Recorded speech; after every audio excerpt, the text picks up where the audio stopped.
তোমাদেরকে স্বাগত জানাই কন্টেম্পোরারি এপিস্টেমোলজি রডরিক এম চিজম এর যে বই theory of knowledge third edition সেটার আমরা ফোর্থ চ্যাপ্টার পড়াচ্ছিলাম দ্য অ্যাপ্রায়োরাই সেই আলোচনাতে আজকের ক্লাসে গত ক্লাসের কোনো রিভিউ করার জন্য কাউকে কি বলেছিলাম? না স্যার, বলেন নাই। ওকে, তাহলে আমরা সরাসরি গত ক্লাসে আমরা যেখানে আলোচনা করেছিলাম সেখান থেকে শুরু করি। গত ক্লাসে আমরা সিনথেটিক অ্যাপ্রায়োরাই কান্টের এটা আলোচনা করেছিলাম। আমরা জানি যে বাক্যের গঠন অনুসারে বাক্য দুই ধরনের হতে পারে, অ্যানালাইটিক এবং সিনথেটিক। আবার অভিজ্ঞতার থেকে আসবে না অভিজ্ঞতা ছাড়াই আমরা পাবো, এটার উপর নির্ভর করে দুই ধরনের হতে পারে, একটা হলো অ্যাপ্রায়োরাই, একটা হলো পোস্টেরিওরাই। তাহলে যেটা অভিজ্ঞতা থেকে আমরা পাবো সেটা হলো পোস্টেরিওরাই, সেটা হবে সিনথেটিক। আর যেটা আমরা বুদ্ধি থেকে পাবো সেটা হবে অ্যানালাইটিক। ওকে, তো কান্ট বলতে চেয়েছে যে অ্যানালাইটিক, অন্য সবার মতোই কান্টের পজিশন যে অ্যানালাইটিক প্রপোজিশন কখনো থিওরিক বা এক্সপেরিয়েন্স থেকে হবে না। কিন্তু অন্য কারকদের সাথে দ্বিমত করে তিনি বলতে চেয়েছেন যে সিনথেটিক স্টেটমেন্ট কখনো অ্যাপ্রায়োরাইও হতে পারে, অ্যাপোস্টোরাই তো হবেই। তো সেটা নিয়ে আমরা গত ক্লাসে আলোচনা করছিলাম যে যখন প্রেডিকেট হবে সাবজেক্টের নেসেসারি কনস্টিটিউয়েন্ট পার্ট তখন সেটাকে কান্ট বলবে অ্যানালাইটিক, আর এছাড়া বাদ বাকি যা কিছু তা কিছুকে তিনি বলবেন সিনথেটিক। সেই হিসেবে তিনি স্কোয়ার হ্যাজ এ শেপ, এটা ওনার দৃষ্টিতে synthetic. Red is a colour, এটা ওনার দৃষ্টিতে সিনথেটিক। এগুলো নিয়ে আমরা গত ক্লাসে বিস্তারিত কথাবার্তা বলেছি। তাহলে আজকে আমরা আলোচনা করতে চাই এখান থেকে যে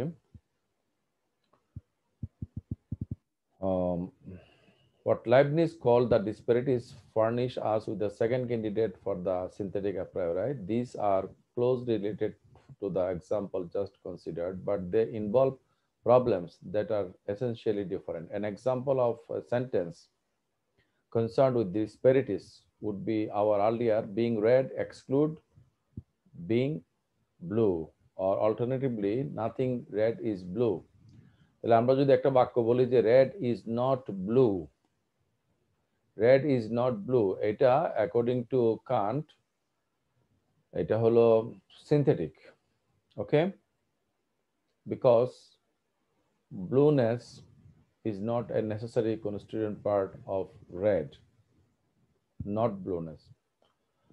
Philosophers have devoted considerable ingenuity to trying to show that nothing that is red is blue can be expressed as a sentence that is analytic. Philosophers সাধারণত বলতে চায় যে red is not blue or not red is blue, এগুলাকে analytic দেখানোর জন্য, কিন্তু তিনি বলছেন যে আসলে এটা সম্ভব নয়, বিকজ এটার যে প্রেডিকেট সে প্রেডিকেটটা কিন্তু সাবজেক্টের অংশ নয়। Okay, if I write it in this way, suppose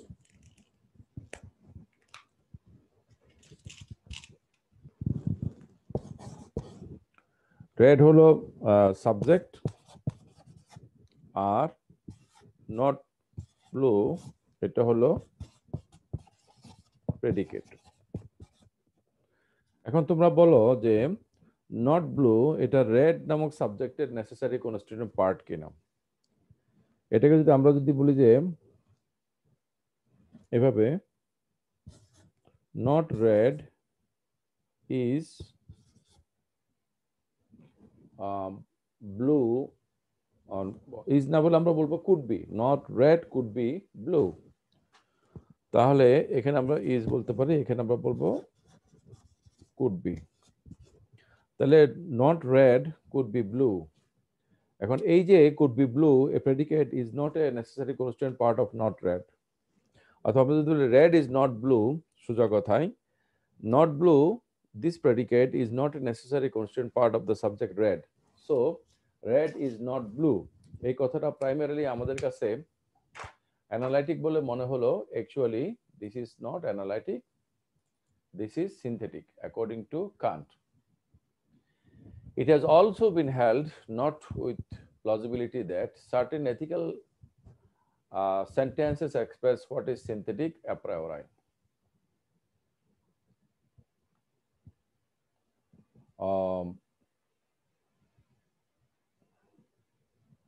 যেমন এটা হতে পারে যে লাইবনিজ যেটা বলছেন যে সুপার সেন্সিবল এলিমেন্ট এথিক্যাল বিষয়গুলোকে, but to return to necessary truths, it is generally true that we know them only by this natural light, not at all by the experience of the senses. For the senses can very well make known in some sort what is, but they cannot make what ought to be or what could be otherwise. তাহলে আমাদের sense experience থেকে কি কি আছে সেটা আমরা পাই, কিন্তু কি হতে পারে সেটা আমরা পাই না। তোমাদের কোনো কোর্সে কি তোমরা ইজ অট শিফটিংটা পড়েছো? মানে ইজ থেকে কিভাবে আমরা অটে যাব?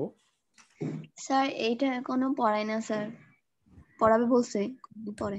কোন টপিকে? স্যার এথিক্সে, মেটা এথিক্স। ও মেটা এথিক্স তোমাদের ইয়াতে আছে থার্ড ইয়ারে? হ্যাঁ স্যার। আচ্ছা, তাহলে এই যে শিফটিংটা, তোমরা কি স্ক্রিনটা দেখতে পাচ্ছ? হ্যালো? হ্যাঁ স্যার। ইজ অট, তাহলে আমরা দেখা যাচ্ছে। এক্সপেরিয়েন্সে যেটা পাই সেটা ইজ, অথবা ইজ না বলে আমরা বলতে পারি আর। কিন্তু এই ইজ থেকে কিভাবে মানে হয় থেকে কিভাবে ঔচিত্যে যাবে, এই যে ইজ অট শিফটিং, এটার বিষয়ে এখানে বলতে চাচ্ছে যে আমাদের এক্সপেরিয়েন্সের মধ্যে আমরা পাই কি আছে, কি হওয়া উচিত সেটা আমরা এক্সপেরিয়েন্সে পাই না। এখন আমরা যদি এমন একটা সেন্টেন্সকে বিবেচনা করি যে all pleasures such are intrinsically good or good in themselves whenever and wherever they may occur, তাহলে প্লেজার ইজ গুড এরকম একটা আমরা যদি সেন্টেন্স বলি, ethical sentence, pleasure is good,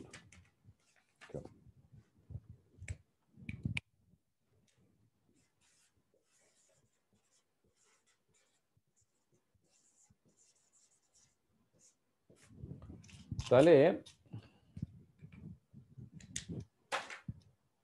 pleasure is good. You see this? Pleasure is good. A goodness এবং pleasure এই দুটার সম্পর্ক কিরকম, যে is goodness a necessary constituent part of pleasure? Hello Tamina? Sir আমার কাছে নেসেসারি মনে হচ্ছে না, এটা তো কারণ যেটা গুড সেটা প্লেজারেবল নাও হতে পারে। রাইট। এখন তাহলে তা যদি না হয় তাহলে এটা কি অ্যানালাইটিক হবে না সিনথেটিক হবে? স্যার এটা সিনথেটিক হবে। সিনথেটিক হবে। আচ্ছা, এটাকে আমরা কি অ্যাপ্রায়োরাই বলবো না অ্যাপোস্টেরিওরাই বলবো? Pleasure is good. স্যার এটা তো যেহেতু চেঞ্জ হচ্ছে, এটা তাহলে স্যার অ্যাপোস্টেরিয়রাই হবে না? প্লেজার ইজ গুড, তাহলে এটাকে আমরা প্লেজার যে গুড এটাকে আমরা অভিজ্ঞতা থেকে পাই নাকি অভিজ্ঞতা ছাড়া বুঝতে পারি?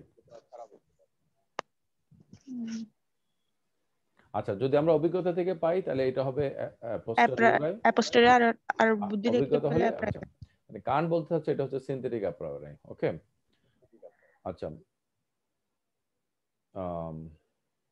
এই কনক্লুশনটাকে অ্যাভয়েড করার জন্য কিছু কিছু ফিলোসোফার বলতে চাচ্ছে, some philosophers deny that sentences about what is intrinsically good or good in itself can be known to be true. আচ্ছা, এখন এই কিছু কিছু ফিলোসোফার এটা এই যে মানে গুডনেস এটাকে আমরা কি ইন্ট্রিনজিক্যালি বুঝতে পারি বা ইটসেলফ বুঝতে পারি নাকি আমাদের এক্সপেরিয়েন্সের পরে বুঝতে পারি? আমরা যদি গুডনেস অফ প্লেজার এটাকে যদি অভিজ্ঞতা ছাড়া বুঝতে পারি তাহলে এটা হচ্ছে যে অ্যাপ্রায়োরাই। আর যদি অভিজ্ঞতা থেকে আমরা বুঝি তাহলে এটা কি হবে, এম্পিরিক্যাল বা অ্যাপোস্টেরিওরাই। ওকে, হ্যালো। জি স্যার। এখন ব্যাপারটা হচ্ছে যে আসলে আমাদের সেন্স অফ গুডনেস এটা কি আমাদের অভিজ্ঞতা থেকে আসে নাকি এটা intrinsic, that means good is good? এটা হচ্ছে আমাদের মূল বিবেচনার বিষয়। An examination of this view would involve us once again in the problem of the criterion. তাহলে কোনটাকে আমরা ক্রাইটেরিয়ন হিসেবে গ্রহণ করছি সেটার উপর নির্ভর করবে। ওকে, তাহলে আমরা যদি প্রথমে মনে করি যে our experience gives us the rules and principles, তাহলে আমরা বলবো যে pleasure is good. Okay, pleasure is good, এই জিনিসটা হবে what, a priori হবে নাকি not a priori হবে?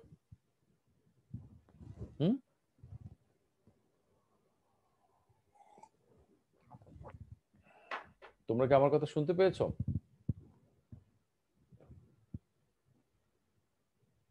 Hello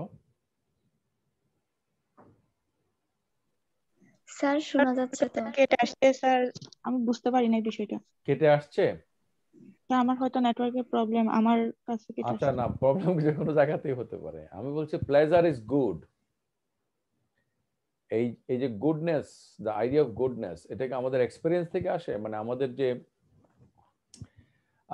basic ideas first or experience first, এটার উপর নির্ভর করবে আসলে তুমি এটাকে কিভাবে আইডেন্টিফাই করবে। Okay, if idea is first then তাহলে কি রেশনালিস্ট পজিশন, আর যদি এক্সপেরিয়েন্স ইজ ফার্স্ট তাহলে কি এম্পিরিক্যাল পজিশন। ওকে, হ্যালো স্যার আইডিয়া ফার্স্ট হলে তাহলে অ্যাপ্রায়োরাই। আইডিয়া ফার্স্ট, আমাদের মধ্যে রিজন গুলো দেয়া আছে, রিজন গুলো তো আইডিয়া হিসেবে দেয়া আছে তাই না? তাহলে এটা রেশনালিস্ট পজিশন নাকি? জি স্যার। জি স্যার। আর যদি আমরা বলি যে আমাদের এক্সপেরিয়েন্স থেকে আমরা পাই, আইডিয়া গুলোকে আমরা ফর্ম করি on basis of our experience, তাহলে আমাদের পজিশনটা হলো রেশনালিস্ট পজিশন নাকি অ্যাপোস্টেরিয়র মানে empiricist sir position? Empirical position. Right. জি স্যার।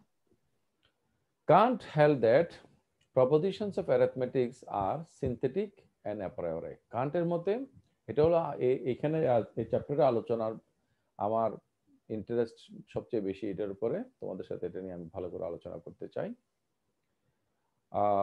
আজকে আমি প্রতিদিন যে ওয়েব ক্যামটা ইউজ করি সেটা করছি না, যার কারণে পিকচার কোয়ালিটি বোধহয় অন্য দিনের চেয়ে একটু লো নাকি?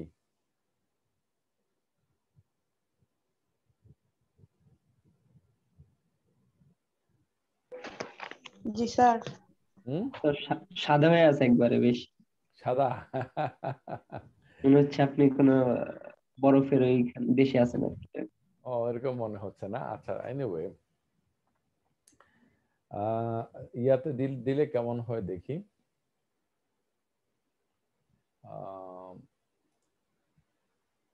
ল্যাপটপের একটা ওয়েবক্যাম আছে। ওকে, এখন কি অবস্থা? এখন বেটার লাগছে স্যার। একটু বেটার? জি স্যার। স্বাভাবিক আগের চেয়ে। আচ্ছা আচ্ছা, এ বিট ব্লার কিন্তু এ বিট মানে বেটার না? ওকে, আচ্ছা let's proceed on with this. আচ্ছা, স্ক্রিনে যে লেখাগুলো সেগুলো তো ক্লিয়ার তাই না? জি স্যার, এগুলো একদম ক্লিয়ার। আচ্ছা আচ্ছা, okay, so let us proceed on. যে কান্ট বলতে চাচ্ছে যে অ্যারিথমেটিক প্রপোজিশন গুলো হচ্ছে সিনথেটিক এবং a priori. In evaluating his view, we must, of course, understand analytic in the sense in which he intended it. Okay.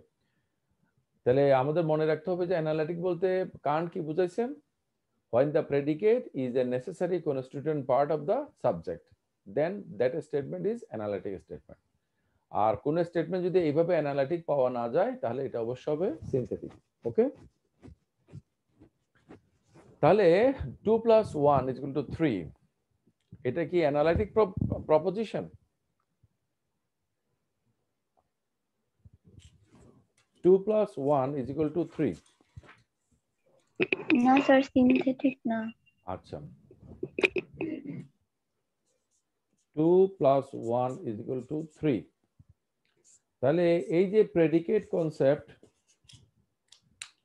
3 is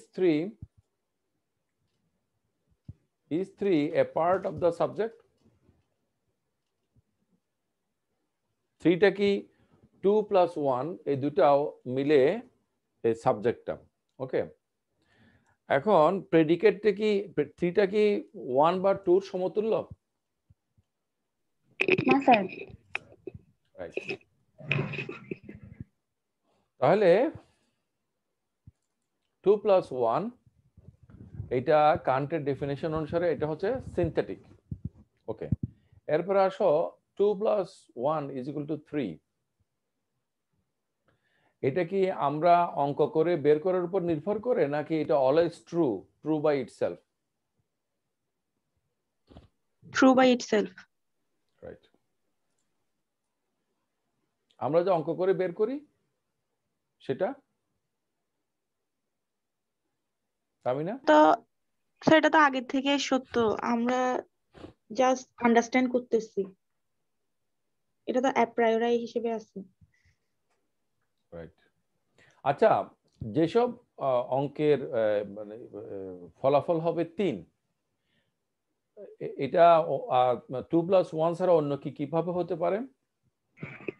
sir 1 plus 1 plus 1 এরকম হতে পারে। এটা তো অনেকভাবে হতে পারে। আর কিভাবে হতে পারে? 7 minus 4 হতে পারে। তো এগুলো তো আমরা ডিফাইন করতে পারবো না, সবগুলো তো আমাদের জানা নাই। আচ্ছা, তাহলে যেসব ক্যালকুলেশনের রেজাল্ট হচ্ছে 3, এই কিছু কিছু আমরা জানি কিন্তু সবকিছু তো আমরা জানি না। জি স্যার। আচ্ছা, তাহলে সবকিছু তো আমরা জানি না, যেগুলো আমরা জানি না সেগুলো আমাদের না জানার কারণে সেগুলো কি সত্য না মিথ্যা যদি আমরা জানি না? স্যার সেগুলো সত্য হিসেবে আছে কিন্তু আমরা জানি না, আমরা এখনো ক্যালকুলেশনটা করি নাই, এটাই তো, তাই না? বাপ্পারা আমাকে কি শোনা যাচ্ছে? জি স্যার, শোনা যাচ্ছে। আচ্ছা, আজকে তাহমিনার নেটওয়ার্কে মনে একটু ডিস্টার্ব হয়েছে আর কি। তাহলে 2 plus 1 is equal to 3, এটা বাক্যের গঠন অনুসারে কি অ্যানালিটিক না synthetic? Sir synthetic. Bapparaj? Sir আমি তো আগের ইয়াগুলো করিনি, এই জন্য একটু ধরতে কষ্ট হচ্ছে। আগেরটা তো তুমি বোঝার চেষ্টা করো। প্রেডিকেট, একটা সাবজেক্টের প্রেডিকেট যদি সাবজেক্টের একটা অংশ হয়, আমরা একটা উদাহরণ আলোচনা করেছিলাম স্কয়ার দিয়ে, যে আমরা আলোচনা করেছি, এটা কেউ একটু বুঝিয়ে বলতে পারবে বাপ্পারাজের জন্য সংক্ষেপে? স্যার পারবো। না প্লিজ, বাপ্পারাজ খেয়াল করো। জি স্যার। বলো রুমি। বর্গক্ষেত্রকে যদি আমরা বলি যে বর্গক্ষেত্র হয় সমকোণ এবং সমবাহু, তাহলে এক্ষেত্রে প্রেডিকেট দাঁড়ান স্যার একটু।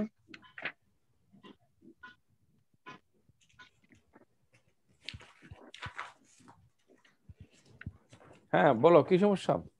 Everything that is an equilateral thing and a rectangle is a rectangle. তাহলে এখানে বলতেছেন যে বর্গক্ষেত্রের মধ্যে সমকোণ এবং সমবাহু এবং সমকোণ এই গুণ দুইটা বিদ্যমান থাকে। তাহলে যদি বলা হয় যে a rectangle is the equilateral, তাহলে প্রেডিকেটটা হচ্ছে তখন সাবজেক্টের মধ্যে নেসেসারিলি থাকে, তখন সেটা হবে অ্যানালাইটিক্যাল। বাপ্পারাজ? জি স্যার। আচ্ছা, তাহলে ও যেটা বলতে চেয়েছে সেটা হচ্ছে, আমরা যখন একটা বর্গক্ষেত্র বলি, আমরা যদি বলি যে বর্গক্ষেত্র হচ্ছে সমকোণ, তো বর্গক্ষেত্র কথাটাকে আমরা দুই ভাগে ভাগ করতে পারি, সমবাহু এবং সমকোণ।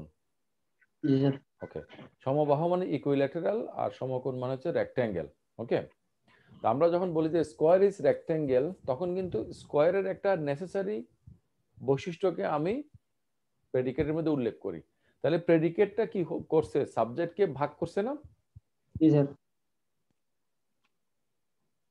ধর আমি যদি বলি যে আমি পুরুষ মানুষ, তাহলে আমার মধ্যে ম্যানহুড আছে, আমার মধ্যে ম্যাসকুলিনিটি আছে, মানে পুরুষত্ব এবং মনুষ্যত্ব দুটো মিলে হচ্ছে পুরুষ মানুষ।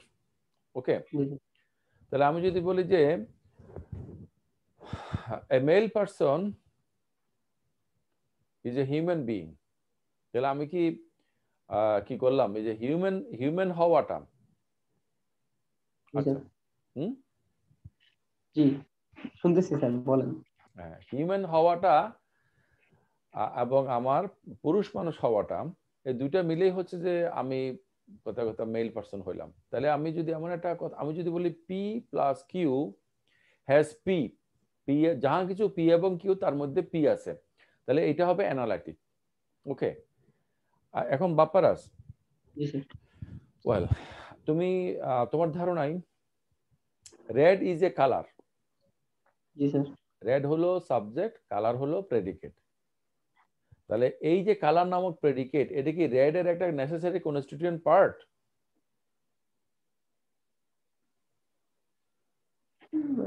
স্যার মানে আমরা কি রেড কেমন ভাবে ভাগ করতে পারি যে এই ভাগের একটা অংশের মধ্যে হচ্ছে কালার থাকবে, কালার আছে, আর একটা অংশের মধ্যে অন্য কিছু আছে যেটা মিলে হচ্ছে রেড হয়েছে? না তো স্যার, এরকম না। তাহলে রেড ইজ এ কালার, এটা কান্টের ডেফিনেশন অনুসারে এটা হচ্ছে সিনথেটিক। সিনথেটিক। আমরা যদি বলি যে square has a shape, square is rectangular যদি বলি বা ইকুইলেটারাল, তখন তো ওই রেক্টেঙ্গুলার হওয়াটা তো স্কয়ারের অংশ, নেসেসারি অংশ, এবং যেটা না হলে স্কয়ারটা হতো না। তাহলে প্রেডিকেটকে দিয়ে আমি সাবজেক্টকে ভাগ করতেছি, কিন্তু আমি যখন বলি স্কয়ার হ্যাজ এ শেপ, বর্গক্ষেত্র হয় একটা আয়তন, তাহলে বর্গক্ষেত্র কতটাকে কি আমরা কি এমন কোনো ভাগে ভাগ করতে পারি যেটার একটা অংশের মধ্যে আয়তন আছে এবং অন্য অংশের মধ্যে অন্য কিছু আছে আয়তন ছাড়া, যেটা মিলে বর্গক্ষেত্র হয়েছে? তো সেই হিসেবে স্কয়ার হ্যাজ এ শেপ, এটা কান্টের দৃষ্টিতে এটা হচ্ছে এটা তাহলে হবে সিনথেটিক না অ্যানালাইটিক। স্যার যদি ইয়া হয় যে স্কয়ার, তোমার তোমার তোমার হাতে খাতা আছে সামনে? জি স্যার। খাতার মধ্যে লিখে ফেলো, স্কয়ার হলো সাবজেক্ট, শেপ হলো প্রেডিকেট। তাহলে শেপ নামক প্রেডিকেটটা কি স্কয়ার নামক সাবজেক্টের নেসেসারি কনস্টিটিউয়েন্ট পার্ট? না স্যার, নেসেসারি তো না। তাইলে তা যদি না হয় তাহলে এটা সিনথেটিক। সিনথেটিক। তাহলে এবার বাপ্পারা তুমি আমাকে ফাইনালি এই কোশ্চেনটা যদি আনসার দিতে পারো, তুমি এটা বুঝে ফেলেছো, এটা ধরে নেওয়া যায়। জি স্যার। আমি যদি একটা স্টেটমেন্ট লিখি এভাবে,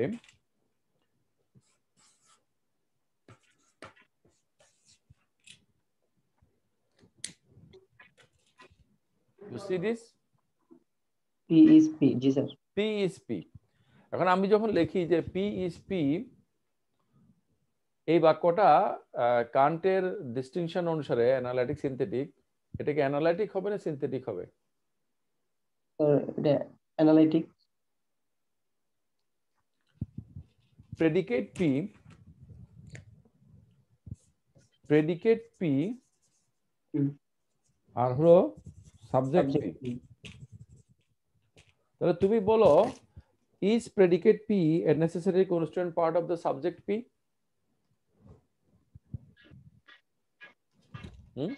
P এর ক্ষেত্রে ওয়ার্ড হিসেবে দেখতেছেন না? P হয় P, তাহলে এই Pটা predicate P, is it a necessary constituent part of the subject P? না, এটা তো আলাদা করতেছেন না ওই হিসাবে। মানুষ হয় মানুষ না, তাহলে তো এটা আলাদা করতেছেন না। এটা কি তাহলে কান্টের ডিস্টিংশন অনুসারে, কান্টের ডিস্টিংশনটা কি again the predicate will be necessary constituent part of the subject, the predicate will analyze out the subject, okay, or the subject is analyzed out by the predicate, okay. সেক্ষেত্রে মানুষ হয় মানুষ, P হয় P। এগুলো তাহলে Kant অনুযায়ী sir synthetic হবে, synthetic হবে, নেসেসারি না ওইভাবে, অ্যানালাইসিস করতেছে না। এবার আসো ব্যাচেলর ইজ আনমেরিড, এটা তাহলে সিনথেটিক। তোমার কাছে কি মনে হয় যে কান্টের এই ডিস্টিংশন এবং ডেফিনিশনটা অ্যাকচুয়ালি রাইট? সো অ্যানালিটিক্যাল যদি দেখি যে ওইটার আর কি ভাঙা বিশ্লেষণ করে বা ব্যাখ্যা করে এরকম কিছু, যে সাবজেক্টটা পেডিগোটের একটা পার্ট হবে, এই সকল দিক থেকে আমার থেকে মনে হয় যে হ্যাঁ এটা ঠিক আছে। তাহলে তুমি বলো যে আমি যখন বলি মানুষ হয় মানুষ, P is P, bachelor is unmarried, আমি কি এটার মধ্যে কি মানে প্রেডিকেট কি নতুন কিছু বলে? না স্যার, যেটা ছিল ওইটাই, আমি নতুন ওইটাই আবার একই নতুন রকম করে। কিছু যদি না বলে তাহলে সেটা সিনথেটিক কেন হবে? হুম, কান বলছে বলে নাকি? গান এখনো তো এটা ব্যাখ্যা আপনি বললে আর কি, ব্যাখ্যা শুনলে তারপরে বলতে পারতাম। একটা কিছুতে বিশ্বাস করবা সব সময়, মানে তুমি যদি মানে কথা কথা ঈশ্বরও বিশ্বাস না করো তাতে কোনো ক্ষতি নেই। হুম। সবসময় আত্মবিশ্বাস, নিজের উপর নিজের বিশ্বাস, সেটা কিন্তু রাখতে হবে। হ্যাঁ, যারা বিগ ফিগার তারা সবকিছু জানে, তাদের সবকিছুই কারেক্ট, এই মনে করাটা হচ্ছে একটা ডগমেটিজম। সুতরাং কোনো কিছু কান্ট বলছে সেজন্য সঠিক হবে আমি এমনটা মনে করি না। এটার জন্য কান্ট একটা যুক্তি দিছে। হ্যাঁ, এখন if the predicate is a necessary constituent part of the subject, তাহলে নতুন কিছু বললাম না। কিন্তু if the predicate is the total of the subject, তাহলে তো নতুন কিছু আসে নাই।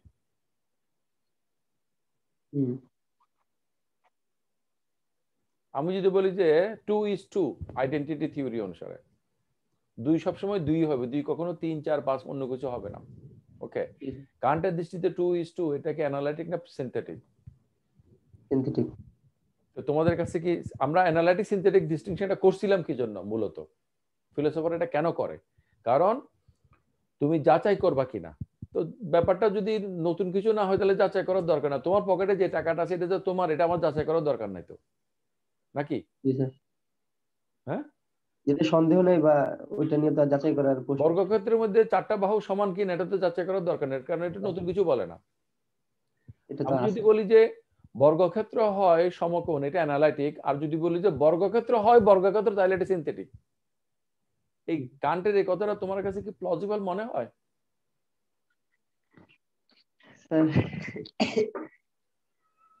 You don't dare to refute Kant, না? কান্টকে রিফিউট করার ব্যাপারে তোমার সাহস হয় না, না? আমার সমস্যা হচ্ছে এটা তো পড়া হয় নাই আর কি, পড়লে হয়তো বিস্তারিত না জেনে। পড়বা আজকে তো পড়তেছো, আজকে থেকে এটা ভাবতে থাকো, ঠিক আছে? এটা নিয়ে আরো কথাবার্তা হবে, এই ব্যাপারে আমার যথেষ্ট ইন্টারেস্ট আছে। আমি যখন কান্টকে ভুল বলেছি তখন আমার সহকর্মীরাই আমাকে, তারাও আমাকে সরাসরি ভুল বলাটা বলে নাই, ভদ্রতার খাতিরে বা যে কোনো কারণেই হোক, কিন্তু তারা এটার উপরে একটা সেমিনার করছিলেন আপনারা? হ্যাঁ, খুবই আনইজি ফিল করেছে তারা। হ্যাঁ, খুবই আনইজি ফিল করছে যে আপনি সহজে কান্টকে বলছেন। তো আমি বাংলাদেশ ফিলোসফিক্যাল সোসাইটিতে জিরো নিয়ে যে কথা বলছি সেখানেও আমি কিন্তু প্রসঙ্গক্রমে বলেছি যে if zero is a number then Kant is wrong in his claim that arithmetic propositions are synthetic and a priori. এই যে কথাটা এখানে বোল্ড দেখতে পাচ্ছ, এটাকে আমি ফিলোসফিক্যাল কংগ্রেস সোসাইটির সেমিনারের মধ্যে কিন্তু রিফিউট করেছি এবং কেউ তো সেটা প্রতিবাদ করে নাই। আচ্ছা, লেট আস প্রসিড অন।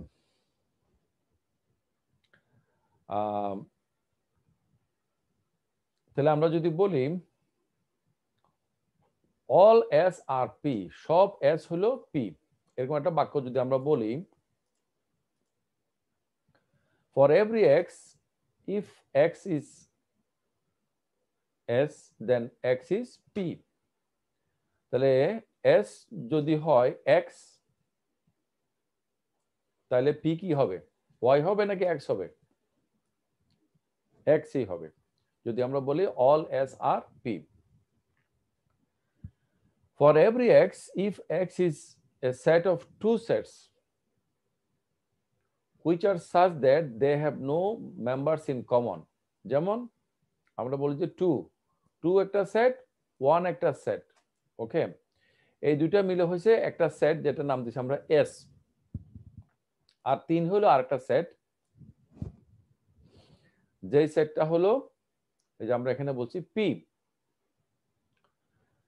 তাহলে কি দেখা যাচ্ছে যে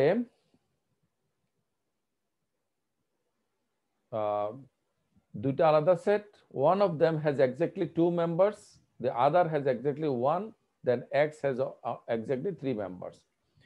This statement is the proper form, is of the proper form, but it does not satisfy definition 8, our definition of the Kantian sense of analytic proposition. The predicate concept expressed by having exactly 3 members is not conceptually equivalent to any one of the concerns of the subject concept. Therefore, this way of reading the a priori truth expressed by 2 plus 1 is equal to 3 is not analytic in the Kant sense of analytic. Other ways of putting the proposition into the form of all S or P are equally unsatisfactory. There is reason to believe, therefore, that Kant is right in saying that such truths are synthetic a priori.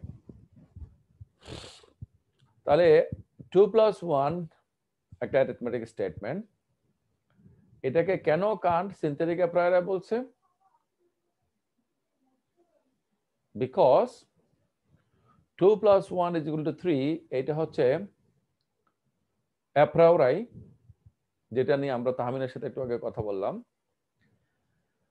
আবার এটা analytic নয়, because এটার predicate is not content in the subject. Okay, আচ্ছা, আমরা যদি বাক্যটাকে এভাবে বলি, মানে আমরা 3 কে প্রেডিকেট না করে যদি বলি 3 কে আমরা সাবজেক্ট বলি, 3 ইজ 2 প্লাস 1। আমরা যদি বলি যে 3 হলো 2 যোগ 1, আমরা যদি কথাটাকে যদি এভাবে বলি 3 হলো 2 প্লাস 1, এখানে সাবজেক্ট হলো কি 3 আর প্রেডিকেট হলো 2 প্লাস 1। 2 প্লাস 1 এই প্রেডিকেটটা সাবজেক্টের একটা নেসেসারি কনস্টিটিউয়েন্ট পার্ট নয়। Okay, that's why it will be synthetic. আচ্ছা, এখন দেখো এটাকে যে আমরা যে a priori বলছি, বিকজ ইন্ট্রিনজিক্যালি আমরা এটাকে যোগ বিয়োগ যাই করি না কেন, ইট ইজ অলওয়েজ ট্রু। ওকে, এখন 3 কে মনে করো যত ভাগে ভাগ করা যায়, যেগুলো ইন্ট্রিনজিক্যালি ট্রু, সেগুলাকে কি আমি আমার অভিজ্ঞতা দিয়ে পাই নাকি অটোমেটিক্যালি আমি পেয়ে যাই? এগুলো তো আইডিয়া থেকে আসে। আইডিয়া থেকে না? তাহমিনা,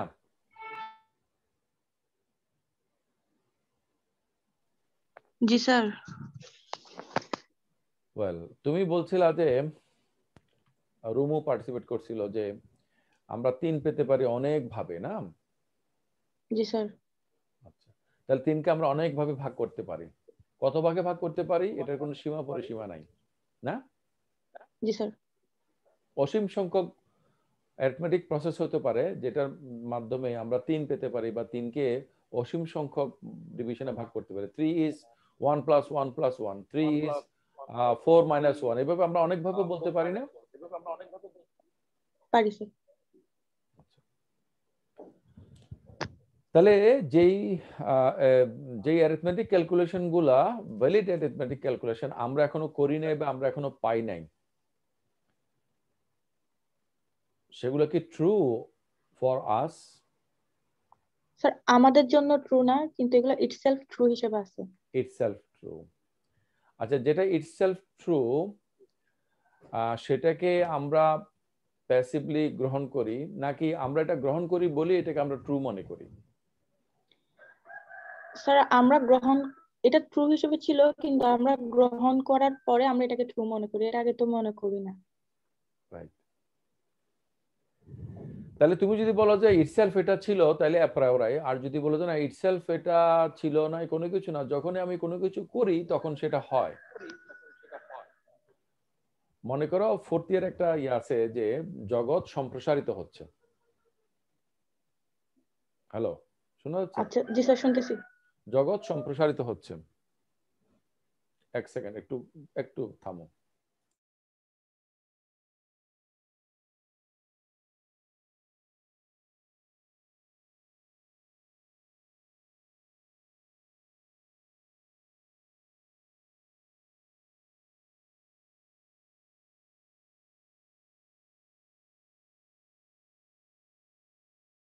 জি স্যার, এটা এক্সপেন্ডেড হচ্ছে দিন দিন।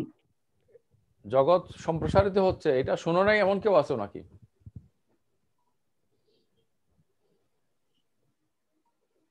তো চলে সবাই তোমরা শুনছো যে জগৎ সম্প্রসারিত হচ্ছে না? আচ্ছা, কখনো কি তোমরা ভেবে দেখেছো, সায়েন্টিস্টদেরকে জিজ্ঞেস করার জন্য সাহস করেছো যে আমরা তো কোন একটা স্পেসের মধ্যে দেখি যে একটা জিনিস এক্সপান্ডেড হচ্ছে, তাই না?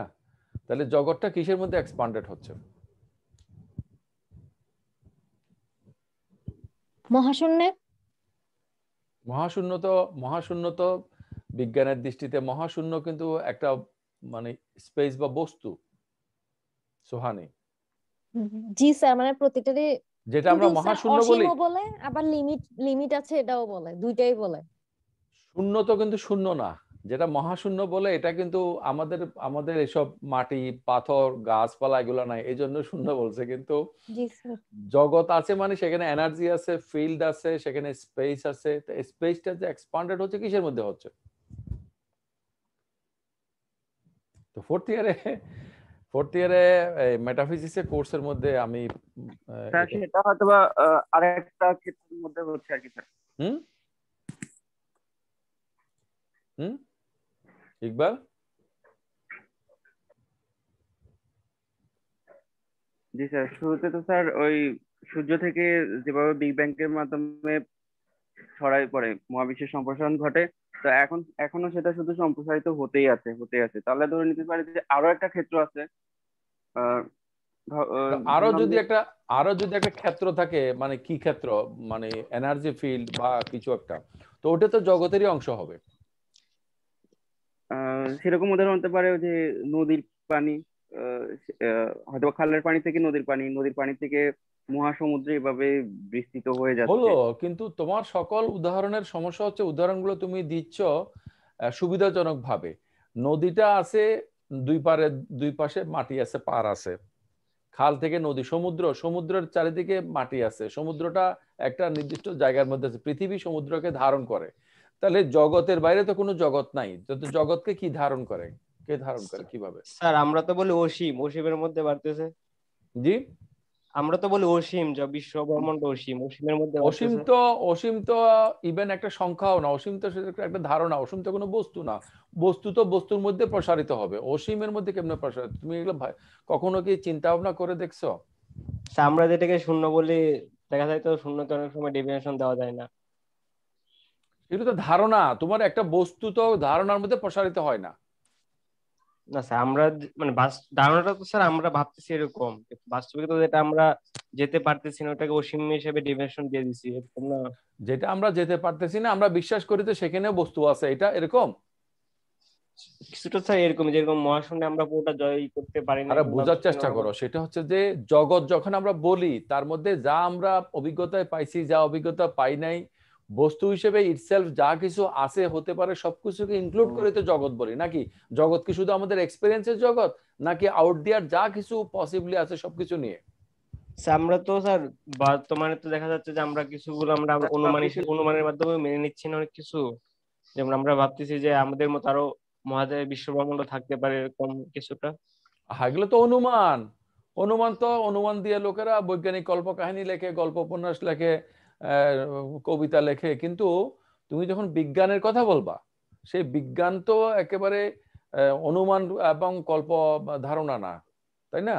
তো বিজ্ঞান বিজ্ঞান যে বলে যে জগৎ প্রসারিত হচ্ছে, আমরা দেখি যে যে কোনো বস্তুগত বিষয় প্রসারিত হয় আর একটা বস্তুগত ক্ষেত্রের উপরে।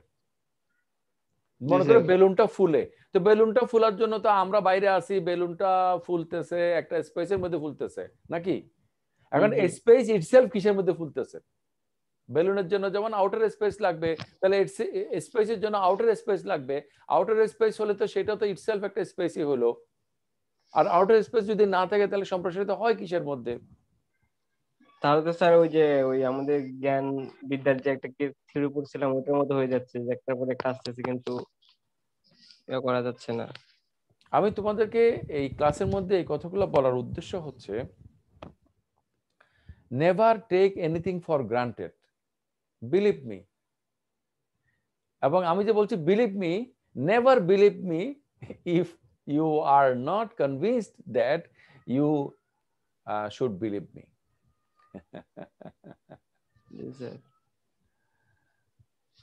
মানে ধর্মের কথাগুলো বাদ দাও, এগুলা নিয়ে বোধ গাল গল্প, ঠিক আছে, এগুলো সব আমি বাদ দিলাম আপাতত। সাহিত্যের কথাগুলো সব বাদ দাও, এগুলো সব মানে এইসব ক্রিয়েটিভ লোকজন উর্বর মস্তিষ্ক কল্পনা করে লিখছে। বিজ্ঞান, বিজ্ঞান বিশেষ জ্ঞান, হ্যাঁ, বিশেষ জ্ঞানের ভান্ডার। বিজ্ঞান নিয়ে তুমি যদি ইয়ে করো, এটা তো so many things are counter intuitive, common sense বিরোধী। ওকে, এবং আমার একটা ফিলসফি হলো whatever contradicts with our common sense is wrong. ওকে, কিন্তু আমাদের কমন সেন্সের প্রয়োগটাকে আমরা ঠিকমতো করতেছি কিনা সেটা হচ্ছে গুরুত্বপূর্ণ বিষয়। whether we are applying our common sense in its full scale, সেটা হলো বিষয়। তো আমরা যেটা নিয়ে বলছিলাম যে 2 + 1 = 3, আমরা এভাবে চিন্তা না করে আমরা তো ভাবতে পারি 3 is 2 + 1। ওকে, তাহলে আমরা যদি বলি 3 is 3, তো কান্টের ডেফিনেশন অনুসারে 3 হয় 3 এই কথাটা হচ্ছে সিনথেটিক। তো 3 হয় 3 এটাকে আমাদেরকে অভিজ্ঞতা দিয়ে যাচাই করতে হয়। 3 হয় 3 এটা কি কখনো ভুল হবে?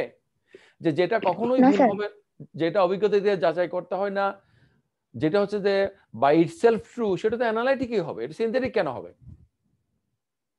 ওকে, এরপরে আমি এই অ্যানালাইটিক সিনথেটিক নিয়ে জিরো নিয়ে যে আলোচনাটা করি সেটা নিয়ে তোমাদের সাথে একটু খানিক আলোচনা করি। হ্যাঁ,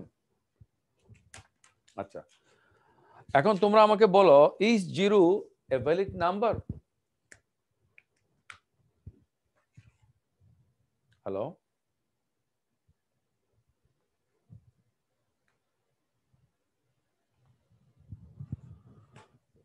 আমার কথা কি শোনা যাচ্ছে? জি স্যার। শূন্য কি একটা নম্বর, একটা নাম্বার, নাকি একটা ইমাজিনেশন?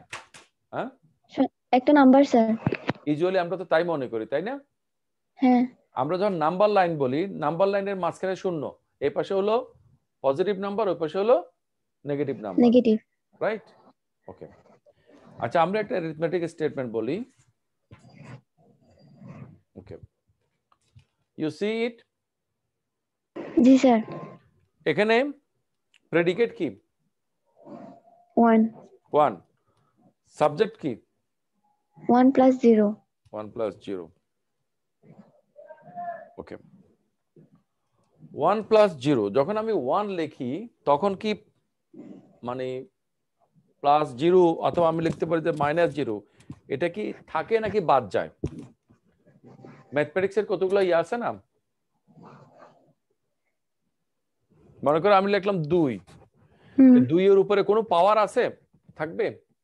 হ্যাঁ স্যার। কত? 1। যদি না লিখি? না তাও লিখলে আছে বলে ধরে নিতে হবে, তাই না? তাহলে 1 এর পরে যদি আমি 0 + 0 বা -0 এটা না লিখি, তাহলেও কিন্তু এটা ইমপ্লাইড হবে। আচ্ছা, সেটা না লিখে যদি আমি লেখাটা এভাবে লিখি 1 * 0, এটা কত হবে? 0 হবে। ওকে, এখন এই 0 হওয়ার জন্য এই দুটো নেসেসারি না? স্যার দেখা যাচ্ছে না, একটু উপরে তুলতে হবে। এই যে এটা নেসেসারি না? হ্যাঁ sir.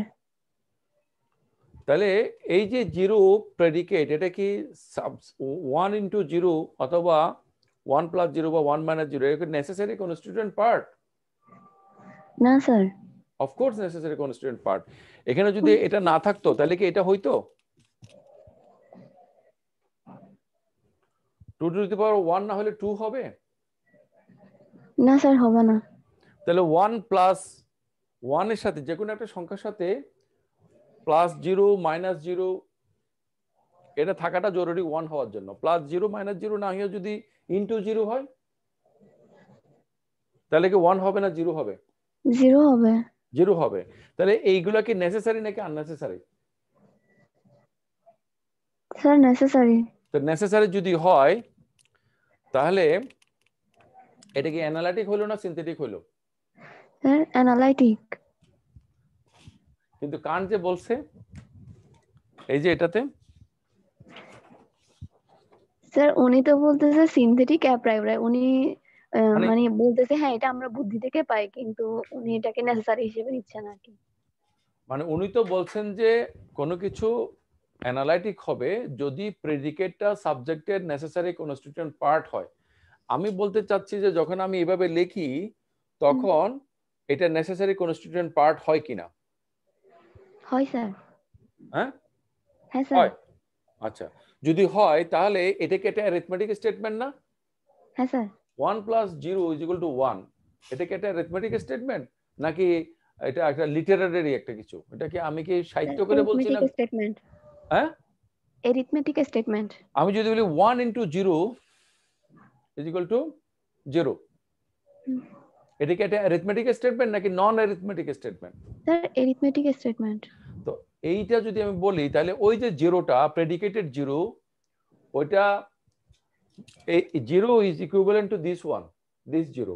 0 is not equivalent to this one, 1 বা 2 যে কোনো নাম্বার, তাই না? হ্যাঁ স্যার। রাইট।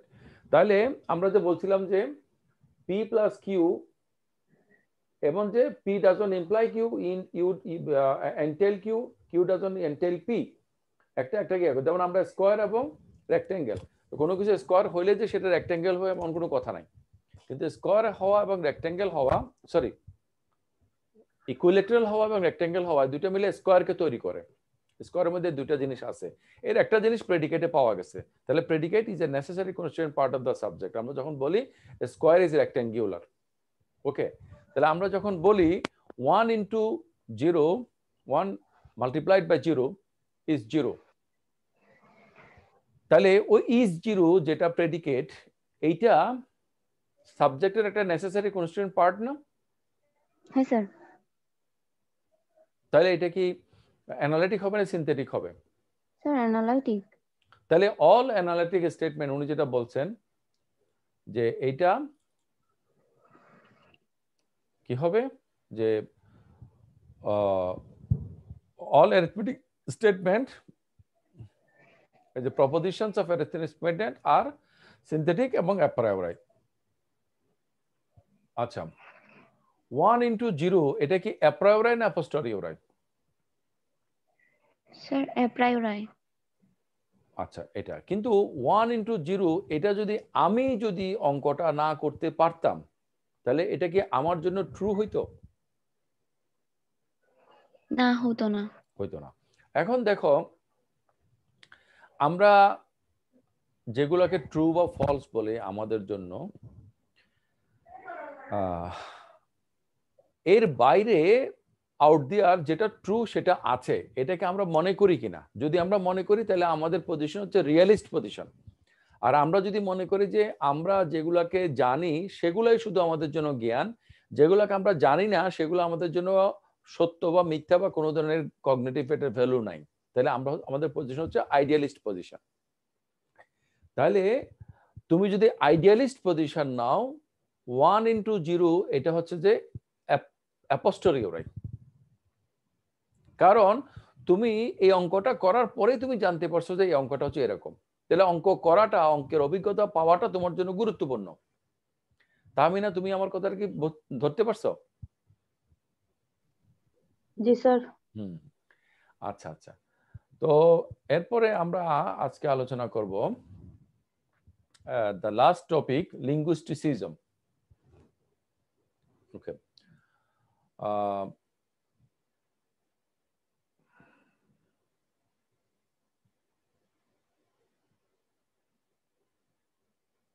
ওকে, আচ্ছা, তো তোমাদের কাছে একটা আমি অপিনিয়ন চাচ্ছি।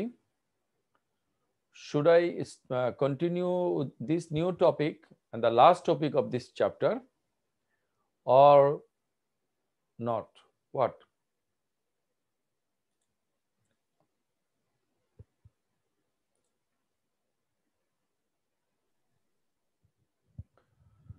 স্যার এখন তো সময় আর বোধহয় 8 মিনিটের মতো আছে। আচ্ছা আচ্ছা, তাহলে আমি রেকর্ডিংটা একটু পজ করি। তো লিঙ্গুইস্টিসিজমের মূল কথাটা হচ্ছে যে আমরা যে ল্যাঙ্গুয়েজটা ব্যবহার করি এবং আমরা ল্যাঙ্গুয়েজটাকে যেভাবে ব্যবহার করি সেইটা আমাদের জ্ঞানের জন্য খুব গুরুত্বপূর্ণ। হ্যাঁ, এবং ল্যাঙ্গুয়েজ ব্যবহার করার ক্ষেত্রে আমাদের যে আন্ডারস্ট্যান্ডিংটা থাকে, ওই যে গত চ্যাপ্টারে আমরা আলোচনা করেছি যে এক ঝুড়ি আপেল দেখে কেউ যদি বলে এক ঝুড়ি গোল আলো, আমরা তাৎক্ষণিকভাবে বলবো না যে সে আসলে জানে না।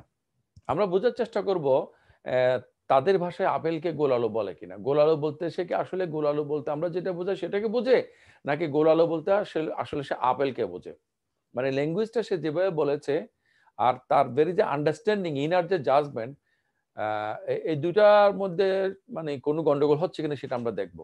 এবং আমরা যদি দেখি যে judgement is right but language is wrong, আমার কাছে মনে হচ্ছে, তখন আমি ধরে নেব যে এটা হচ্ছে লিঙ্গুইস্টিক মিস্টেক, এটা একটা সিলি মিস্টেক। আমরা বলি না স্লিপ অফ টাং, এরকম।